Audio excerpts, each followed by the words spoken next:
శేషాచల అడవుల్లో అరుదైన వృక్షజాతులు అంతరిస్తున్నాయి. జీవ వైవిధ్యం ప్రమాద స్థితికి చేరుకునే పరిస్థితి నెలకొంది. ఈ పరిస్థితి అధిగమించేందుకు తిరుపతి బయోట్రిమ్ నడుం బిగించింది. దశాబ్దాలుగా ప్రయోగాలు చేస్తూ నశించిపోతున్న వృక్ష సంపదకు పునరుజ్జీవం పోస్తూ జీవ వైవిధ్యాన్ని కాపాడుతోంది.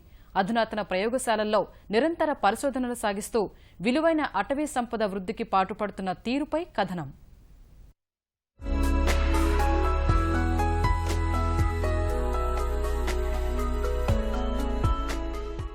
ప్రపంచంలోనే అరుదైన వృక్షజాతులు శేషాచల అడవుల సొంతం.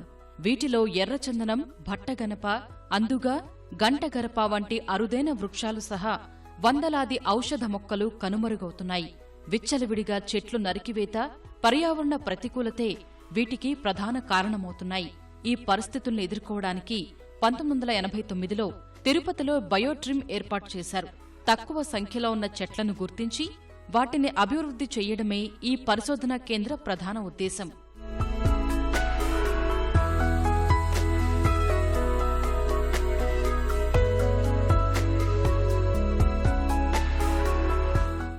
కణజాలం, చెట్టు కొమ్మలతో లక్షల మొక్కలను ఉత్పత్తి చేయడమే కాకుండా భావితరాలకు అందించటానికి వాటి జీనోమ్ను భద్రపరుస్తారు.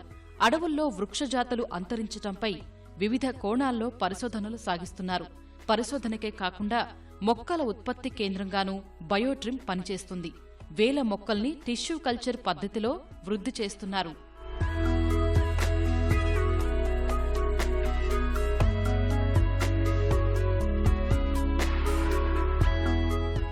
టేకు, సీమవేప వంటి వృక్షజాతులు టిష్యూ కల్చర్ విధానంలో వృద్ధవుతున్నాయి. వృక్షాల చిన్న కణంతో లక్షల మొక్కలు ఉత్పత్తి చేసే వీలుండటం వల్ల టిష్యూ కల్చర్ విధానాన్ని విరివిగా అనుసరిస్తున్నారు. చాలా వరకు మందు మొక్కలన్నీ కూడా మేము ప్రొడ్యూస్ చేశాము. తర్వాత medicinal plants conservation areas, medicinal plants development areas ఈ మధ్యన ఇక్కడ ఎన్ఎంపీబీ వాళ్ళు మన భీమాస్ ప్యారడైజ్లో ఒక వర్క్షాప్ కండక్ట్ చేశారు. దాంట్లో ఒక ప్రజెంటేషన్ మాది కూడా ఒకటి ఉంది.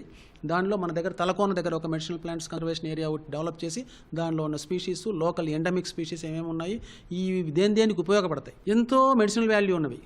ఇలాంటి ట్రీస్ మన దగ్గరే మనం కన్జర్వ్ చేసి వాటిని ప్రొటెక్ట్ చేసి వాటి విత్తనాలని మనం బయటికి సప్లై చేస్తున్నాం. కూడా లోకల్ కమ్యూనిటీస్ని ఇన్వాల్వ్ చేసి వాటికి ఇవి అంతరిస్తున్న జాతులు ఇవి, వీటి ప్రాముఖ్యత ఇది. కొన్ని herbal gardens, home herbal gardens ఇలాంటివన్నీ క్రియేట్ చేసి సో వాళ్ళని కూడా ఇన్వాల్వ్ చేస్తాం. టిష్యూ కల్చర్లో టీక్ సార్, టీక్ ఇయర్కి వాళ్ళకి 1 lakh అట్ట టార్గెట్ ఇచ్చేస్తారు.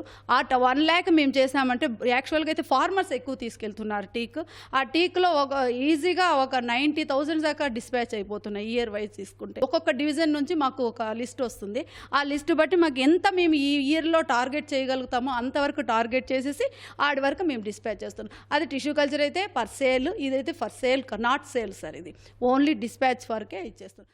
అటవీ శాఖ పరిధిలో పనిచేసే ఈ బయోట్రిమ్లో tissue, microbiology, soil science, molecule ప్రయోగశాలలు ఉన్నాయి. వాతావరణం, నేలలు, చీడపీడలు వంటి అనేక కోణాల్లో శాస్త్రవేత్తలు పరిశోధన చేపడుతున్నారు. నాణ్యత కలిగినటువంటి చెట్టు నుంచి తీసుకున్నటువంటి ఒక స్టంప్ను కానీ అక్కడ ఉన్న లీవ్స్ ద్వారా కానీ కలెక్ట్ చేసినటువంటి మెటీరియల్ ద్వారా మనము టిష్యూ కల్చర్ ఇక్కడ ఉత్పత్తి చేస్తున్నాము. 75,000 నుంచి 1 lakh వరకు మనము టిష్యూ కల్చర్ టీక్ ప్రొడ్యూస్ చేసే వస్తుందండి. రియల్ ఫారెస్ట్లో కొన్ని అంతరించిపోయే జాతుల్ని, ఫారెస్ట్ స్పీషీస్ని ఇక్కడ ఉత్పత్తి చేసి తిరిగి రీప్లేస్ చేసే కార్యక్రమంలో మా టిష్యూ కల్చర్ ల్యాబ్ ఎక్కువగా ఉపయోగపడుతుంది. సూటబుల్ మనం మీడియా ప్రిపేర్ చేసుకోవాలి. అది చేసిన మీడియా స్టాండర్డ్స్ కావాలి. ఆ స్టాండర్డైజ్ అయ్యేంత వరకు మనకు టైం పడుతుంది. ఒకసారి స్టాండర్డైజ్ అయిన ప్రోటోకాల్ మనకు వచ్చిన తర్వాత ఆ ఒక స్పీసెస్ని మనకు ఎన్ని కావాలో అన్ని విధాలుగా అన్ని నెంబరింగ్ ఆఫ్ ప్లాంట్స్ మనం ప్రొడ్యూస్ చేసుకుంటాం. రెడ్ శాండిల్స్ని టిష్యూ కల్చర్ చేయడానికి మెయిన్ ఉద్దేశం ఇప్పుడు. అంతరిస్తున్న జాతులను సంరక్షిస్తూ జీవ వైవిధ్యానికి బయోట్రిమ్ సేవలు అద్భుతమని నిపుణులు చెబుతున్నారు.